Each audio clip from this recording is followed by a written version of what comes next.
To the Philippines now, where they are reeling tonight from a large tropical storm. At pagragasa ng tubig sa Cagayan River, pati na nga ang naglalaki ang punuigan na hindi natin ay pagdalawa ay Hundred people are dead, hundreds more are missing. The storm dumped a month's worth of rain in about 12 hours, triggering flash floods and landslides.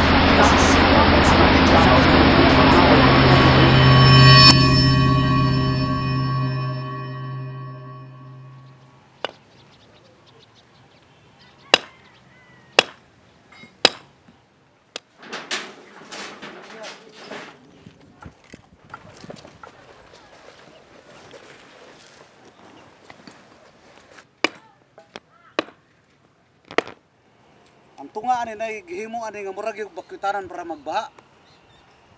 Sige bitaw tog ulan, hangin, ulan. Ang trapal ni sila sa ilalom. Pag aksyon kay lagaak pagkuan ni may gani kay kini siya.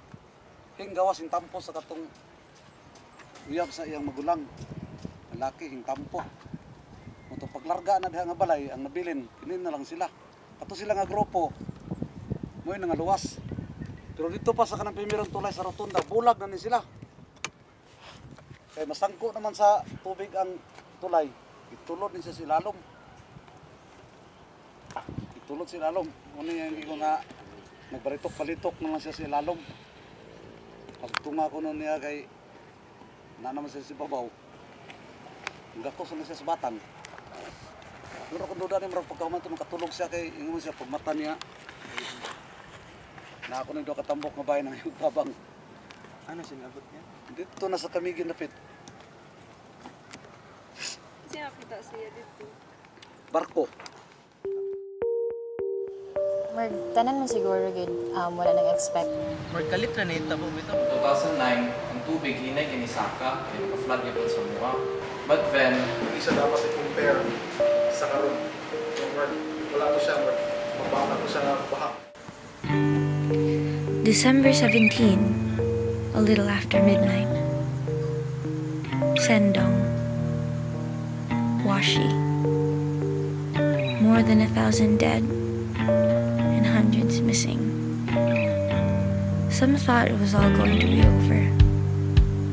Some who knew so said their goodbyes. Some had no idea how, why, or what had happened.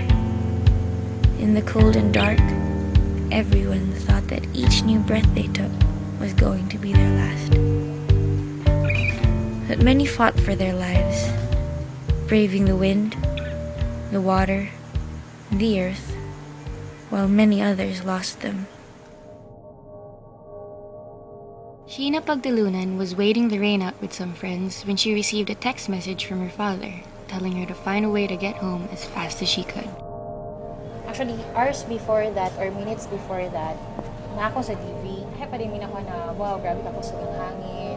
But then, dili man din na nakakusog ang ulan. Meron lang siya kakapalit bitaw. Pag uli na ako, wala pagibaha sa balulang.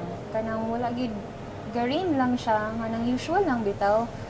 Dayon, never man gid na nabahaan nga taman tuhod sa among place. Dayon, nag-upload pa ko pictures, mga 12:05. Naka-upload ko isa ka picture ka to. Nag-standby me, na-stranded me sa Divisoria with my friends. Before po na, naka-status pa ko, like, kanang, Dear Sendong, dili ikaw ang bida karon si Christ. Miguel Vasallo thought it was just an ordinary rainy night until he realized it wasn't at all. At that time, kaya nag-Facebook man ko, nagtanatanap ako sa account, pero na-notice na ko na ang wall sa akong room kay kakasudlan ng tubig. Yan, kakanotice na ako, kakabasa akong pilo, gigawas na ko.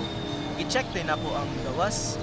Pag ato na ako sa gawas, na-notice na ako na ang tubig kay naana sa tunga sa sakyanan.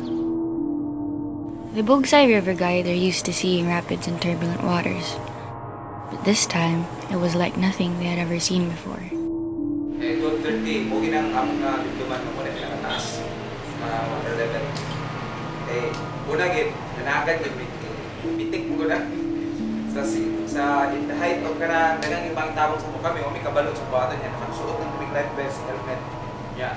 Na-recognize sa mga tao, muli sila taga-Bogsay, ilang unaw na sa mga skiwer. Ako silang ginapasabot. Ma'am, minsan may makapatag-rescue yung itanawang sitwasyon na mga balay na spoke na mga scene na iinlutaw. Kung ano ko ni insulong ang boat ka, tablaray, napuslod ni kami ka po ma-rescue nun. Kaya may kasabot kay ko lagi ang feeling, sometimes yung mga feeling ng pamilya na sulod. Hopeless kayo, i-blame rin ka din. So, hindi, ito po dapat na. And there was one time din nga, ang poste, collapse, snap ang wires. Dagan kita na, abot bimi sa Petron. Sa Petron, no? Sa highway. Then ako yung kita na, kumusta ka ganit tubig? Dagan bimi balik sa, dagan bimi utos ko sa Seven Heights. Kaya mo kita mula sa kong the world na rin, ako kami lang yun, the world na rin natin. Tatgo Alberto never knew her own strength, and that night had put it to the test. I woke up at around 12, a few minutes past 12, because of my dog who was barking so loud. And then, natingala mi inana siya mag-bark. Gusto gina siya mag-bark, pero unlikely ito ka time. And then, when I woke up, ibuka po na ako akong yaya. We saw that the water was coming in from the door, from the window, inana. And we thought ordinary lang a leak or baha. Jeffrey Kaangay was drained from exams when he came home that night. He had fallen asleep and had woken up to his father telling him to get up because the water was rising fast. Aware na miya ito na nag-iwan ng happy mingle. Nag-flood ng happy. Siguro ka pamino sa papa sa radyo. And then, as well, as ordinary student lang, ikat pa sa prelims atong 16. Ikapway, ito, nasa 2. Wala po sa kung naka-aware po. But then, before or on 12, ako nakatanaw sa clock. Pagkakon sa papa, hinanap ko na.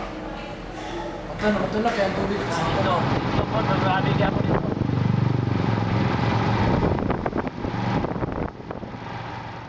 I received a call po dayon from my friend nga taga Ilaya Balulang. Horrible kayang voice. Then, yun siya nga, siya, initaas ng tubig sa among balay. Pwede may makisilong sa inyo, ha? Iko nga, ha? Sakit. Marina na, bitaw, wala po na ako na diretso ni singkit sa kumain yung ibang storya ba? Until dayon nga, yun siya, ay siya, manawag ako balik. So, it was hanging lugar. Imata na ko sila, tanan, ali, baha, anak, ingon sa papa kay, if tama na sa legs ang tubig sa balay, kung saan na sa gawas na masubos. Paggawas mo sa balay ang tubig, iabot na sa hawak, and kasaka, paspas kay ang saka sa tubig. Wala mi nag-think gani ngayon, nakataas ang water, nga moabot gid siya sa alcuba or mulapaw gid siya sa mga roof, sa mga houses. And then while gadagan mi, ang current sa water, muy gaputong. And then wala po mi nag-expect dayon nga moabot akong dad, kay ang among store is layo siya sa separate siya sa among house. We could just imagine nga ni-run gid siya from our store, nituyok gid siya paingon sa among balay, and then thinking nga ang water ato kay against him na bitaw. Pero gidagan gid bitaw niya sa balay para gid nga ma-save gid niya ba. Magawas ta, gihangak siya nga gapanik siya nga di gid usual. Mer bitaw siya movie kay timing pag-abot niya hapapod nag-brown out.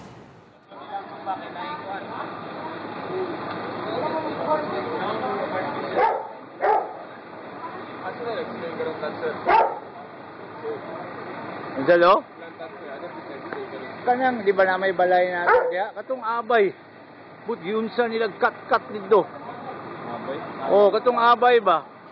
The whole time, gating pa ko nga basin mamatay na ko or what. Inana ko, there was no way out lagi. Then, naghangad din ko, saw the alcuba. Gi-punch na ako. Then, dito din mi sa alcuba nakagawas. Then, nangita din mi small nga manhole out of the house. Kaya nakagawas na mi sa room. But we still need to go out of the house.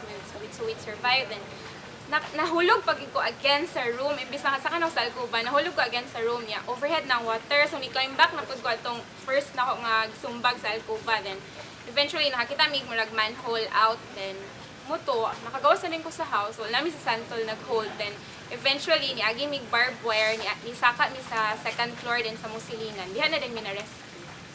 Di ako nga hole ni Andy, kami sa yaya. Then, duha ka bukbusot kaya nataga ko again. Then, ibalik ko sa ka.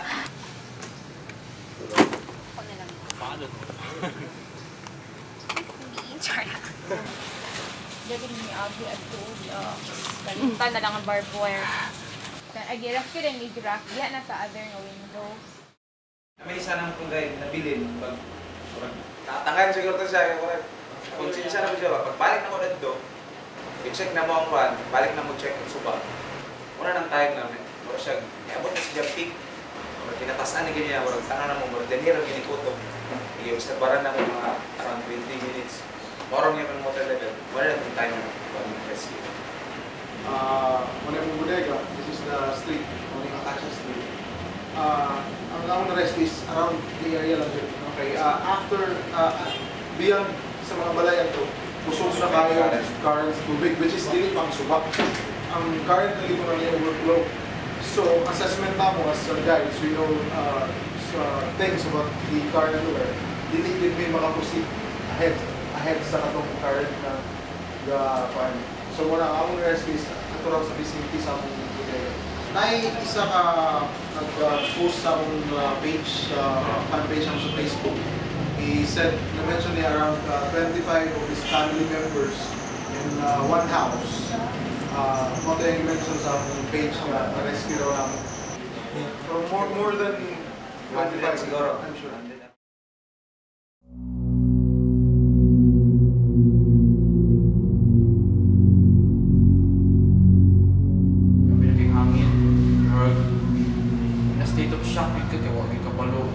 First time yun mo sa mong life na nahitabo yun. Magabigin mo, it was your last na yun mo nga moment na yun sa mong life. Namalis mo na ako naon ako flashlight. Ganoon ako napakumama mo, kumamod mo sa papa. Naka-safety na sila nakasaka o punuan. But then, natingala ko papa kaya nakatuwa ko kung nasyagit ako ate o tapang. Ang punuan nilang saka, collapse ni Juan naman itagak, and then ang tubig ni Rose man siya. Bali, so, ang kuan, akong mga neighbors na ako nakita rin sa ate yun. Ilang ko inform sa Kamal Road Search.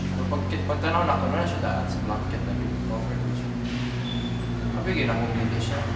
Kaya I was hoping na buhay ko siya. I was hoping na nakamanage siya, nakasave.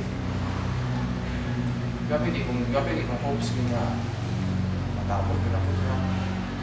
Kasi I hope na okay ka. I hope matapos ko na po one day pag yun. But then, ako naka-expect na. For the first time in my life, I hope kita ko so patay. So ako yung pagkanaw bibig nga, how did she die? Ano na time? Pero may mag-ring sa akong galong-galong nga. By the time na itong naano siya sa tubig, kasi kasyagin sa pangalan, sa kay papa, o sa mama, nawala mi dito. Natuhog ka-nightmare, ito ang naging na time yun. Pag-horror, ito siya nga. Kaya pa niya, siya tabang kung wala mi.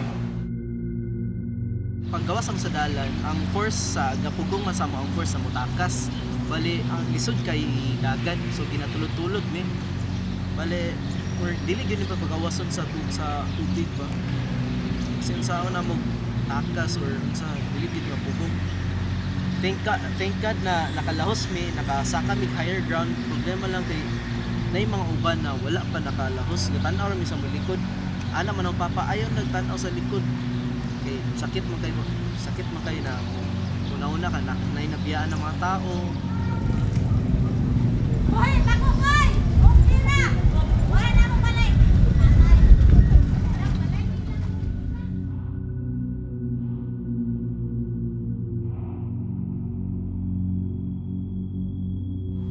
To ningala lang din kung akong among ika-third nga sister nakasakay na siya sa auto, then akong daddy pod ni rush gid siya from the outside, sakay din siya dito sa auto. And then ningala lang mi kay naghilakan akong sister, nagsyagita siya nga, "Tishay, water si daddy, Tishay." Ito nidagan din ni sa auto, then ito din nakita din namo siya na start niya ang sakyanan, and then gi-atake na din siya. When cardiac arrest bitaw siya or na stroke. Nagbabay na din ni sayaha kay syempre, marbitaw, gusto po na mo nga, panampusla na mo nga, namatay siya because of us. So, dapat i-save na lang din po na mong selves. Paspas kaya ang tubig, as in, murag yaban bitaw. Kaya ang water ato, di naman ko siya sulog nga, ana-ana lang.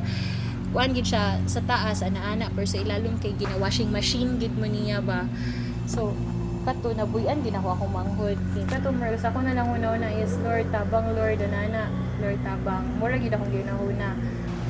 moto siya, then si ko hilak, ako ra isa, like wala ko'y makita nga mga tao, makita lang ko flashlight sa mga taas sa roof, then kung marag na siya kay kung aasan, dili ko niabo, nag-roof hopping ko kay anod maaga ka, galapaw na maginang water sa taas sa balay ba. Moto nagbalakan na kayo kay ang amo yung kaya sulapan ako lapitan, then naday na mo ni born, isulod siya. Ay, ato siya sa akuan siya nga, lang, imo itong manghod, katong kuan, kanang putiun, i-check daw lang, putiun nga pikot, anaan, nga babae.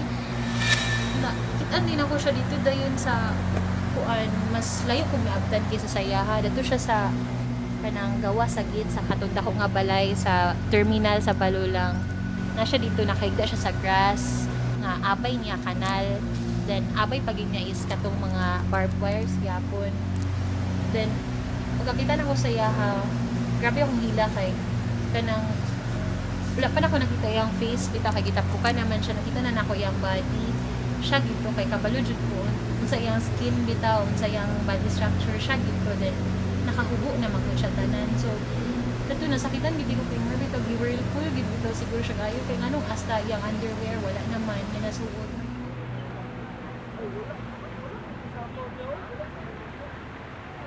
So at around 4 mo nung nagundang namin rescue, but nag-scout pagyapon yung dalan, nangita pagyapon yung mga ways kung makaagi ba mong raft, makatabog ba mi, kita may mga locals ito kung asa hindi na matudlong kami pwede, but sadly wala. So ang gini dalan ng mga agian.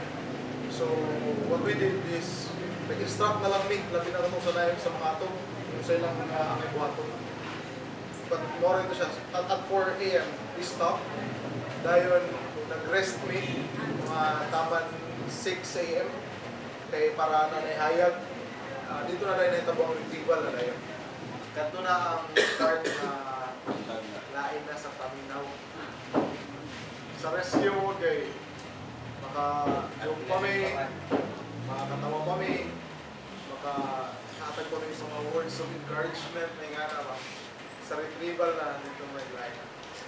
Ito na ang mga yataps na napatay ng lawas. Isod-isod na yun siya. Isod siya ikaon.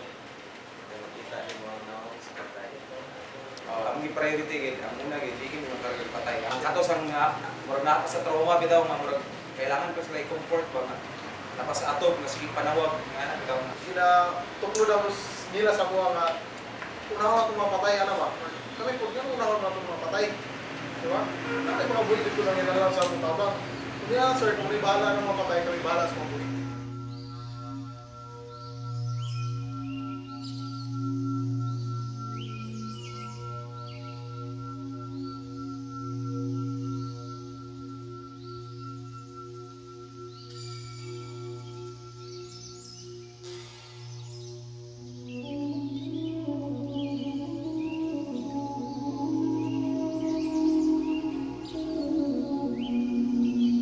Lieutenant Dan Carino of the Philippine Coast Guard was in Iligan City at the time of the flood. I have been through many rescue operations and sa mga barko during Princess of the Stars or Super Ferry 14. Ang hirap lang pag-abot sa search and rescue sa dagat because di man po na mo, during the time na magtaas ang tubig, daghan na kayong factors involved like ang mga bakod sa bahay, na barbed wires, ang upa na may mga katong ipangbuak na mga botilya, and then may kuryente, nga sigap pa, wala pa na palong, dahil ang mga tao, dahil na mga logs, ay debris, lansang, tanan. So, with regards to rescue operations, pagdating sa flash flood, mas hirap gawin. Compare namin kung mag-rescue operation kami sa dagat because ang walang kalaban sa dagat is palod lang, init. Unlike there is a residential urban rescue na it's very risky para sa mga rescuers.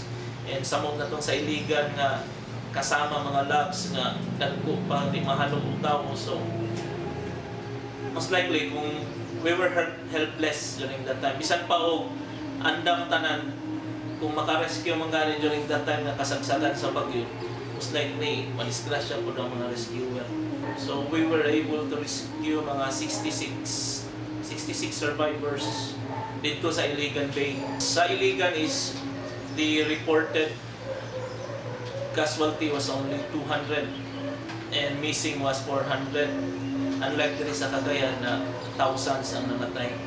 Based dito sa ang pakikulong sa DNR sa Iligan is the logs came from ARMM dun daw sa Lanao del Sur. So sa aerial survey nakita nga ang illegal logging is very rampant in Lanao del Sur area. And fortunately during sa bagyo naanon kayo dito sa Lanao del Norte. So yun, it was a deadly mixture dun nga may ang log sa balay, mabungkag yun ang balay at kawawa mga residente. So, grabe dun.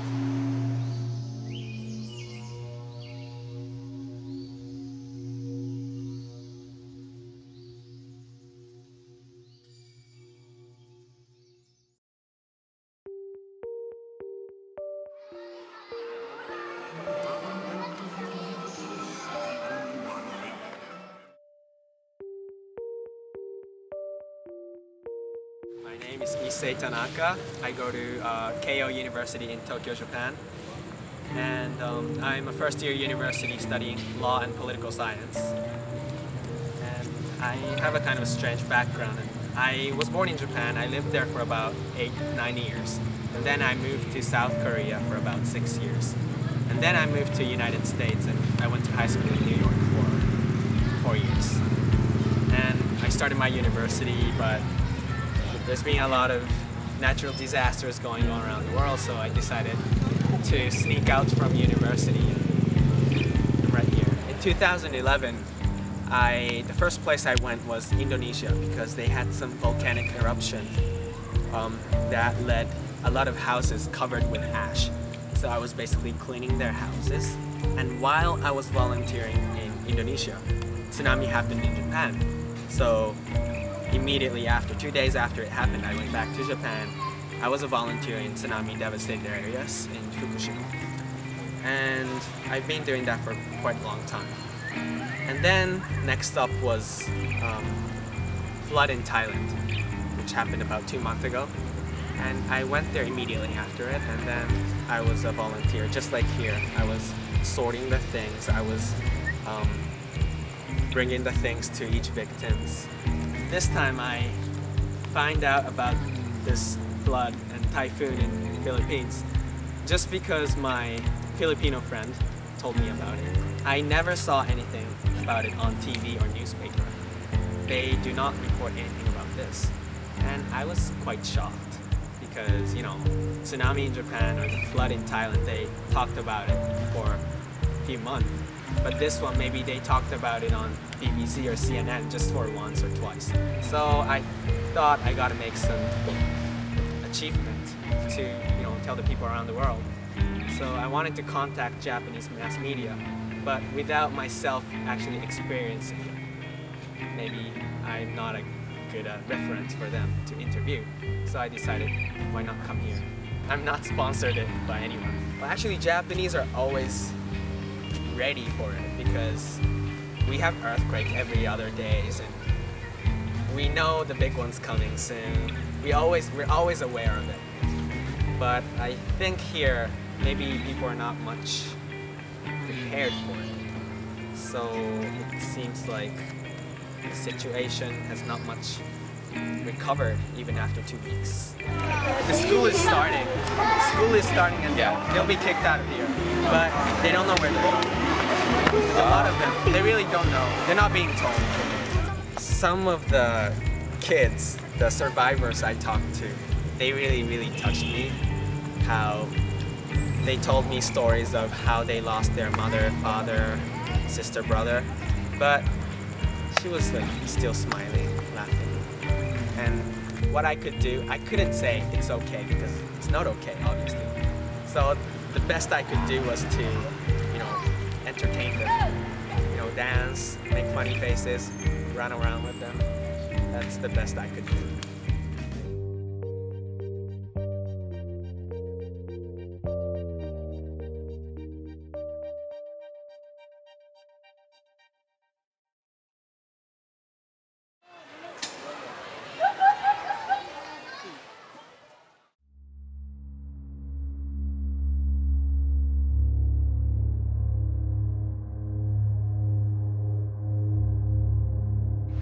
nay usahay na dili gyud makatulog ba kay mura bitag ma-trauma ka ba. Kalitra mahitabo unya among balay kay duol ba sa Riverside. Mura may gibalhin sa lahi na suba. Ingana naka-change ang suba karon pero every time mo rain, dili na ko kanang peaceful akong feeling. I can't sleep na basta inana kay syempre grabe gid to nga memory ang na-happen, grabe gid to experience. Kami yung term dire kapak kapak. Langis dili kapak. Kapak. Luya na ba? Kaya na wala nang bata. Pare kwarta nila. Para siya na itabo. Isod na. Isod na reaction. Ang suba po, oras lang na realization niya. Nakatagi siya din sa iba. Nag-claim niya tanan nga ko before.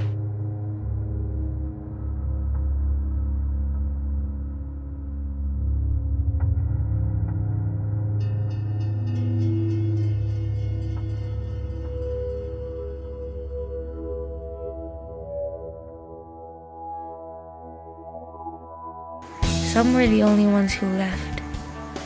Others were the only ones left.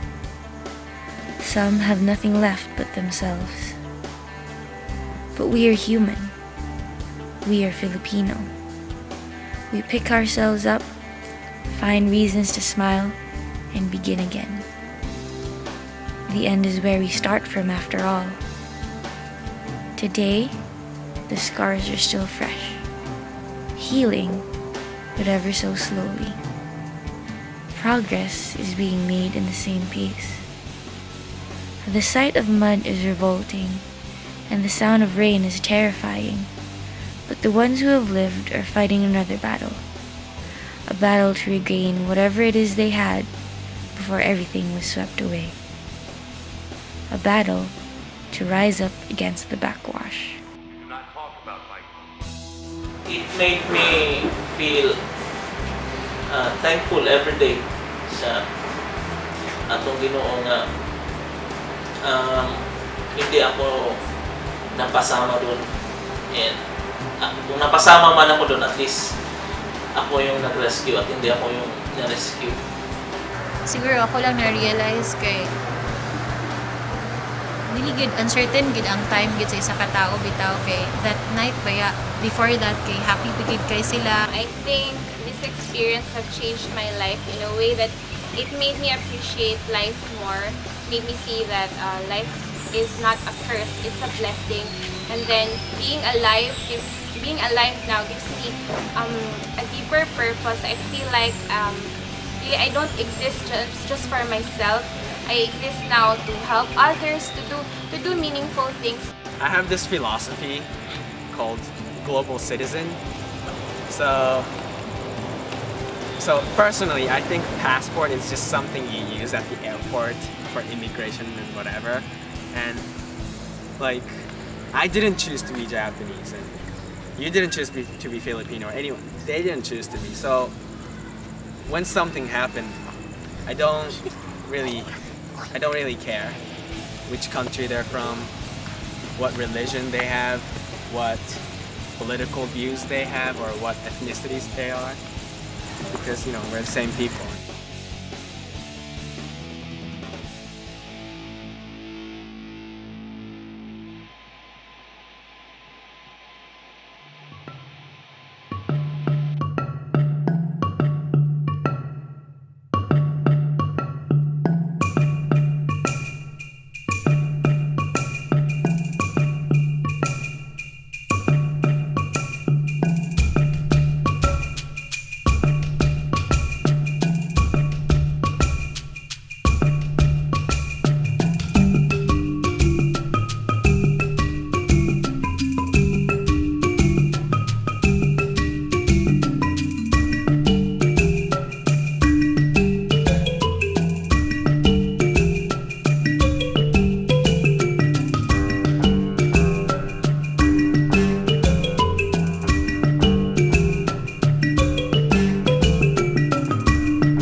To extend service to the people who need it most. I've been through what they've been through, and only these people have been through harder situations. I want to ease that pain nga ilang ka-experience through my help, through my services.